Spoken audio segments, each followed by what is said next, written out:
Bonjour à tous, avec l'aide de Dieu, le Hayom Yom du 24 Tammuz. Tout d'abord, le Rabbi nous dit qu'il faut étudier le Chumash du jour, le Télim du jour, le Tanya du jour. Puis, le Hayom Yom va nous parler d'un Pnimi. Un Pnimi, c'est le contraire d'un Chitzon. Un Pnimi, c'est quelqu'un qui est entièrement dans la chose qu'il est en train de faire.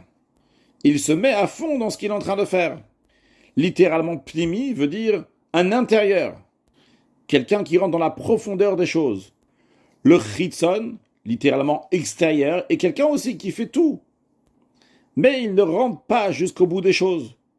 Il n'est pas entièrement dans ce qu'il est en train de faire.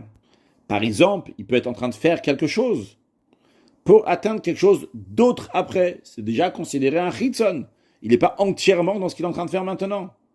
Dans ce Hayom Yom, ce que le Rabbi nous dit, c'est un proverbe du Tzemar Tzedek, le troisième Rabbi de Chabad, qui nous dit qu'un des critères, des caractères, des qualités de ce pnimi, de cette personne qui se met profondément dans les choses, c'est qu'il ne va pas demander une bénédiction au Rabbi pour réussir à être quelqu'un qui est un Oved Hashem, quelqu'un qui sert Dieu. En effet, servir Dieu, c'est à moi de faire des efforts de servir Dieu.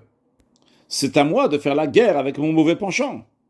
Demander une telle bénédiction serait pour lui al yishu bedivre shaker, une expression que le roi Pharaon a utilisée à Moshe et à Aaron en disant qu'il faut donner plus de travail au peuple juif pour pas qu'ils vont penser à des situations qui sont mensongères, à penser à sortir d'Égypte ou quelque chose comme ça. L'idée, elle est que pour un pnimi, ça serait mensonger de demander une bénédiction pour un effort que lui-même il doit fournir.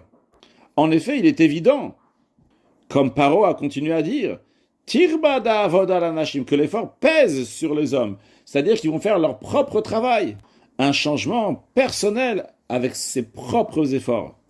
Alors travaillons, œuvrons et amenons Mashiach, now, un excellent Yom.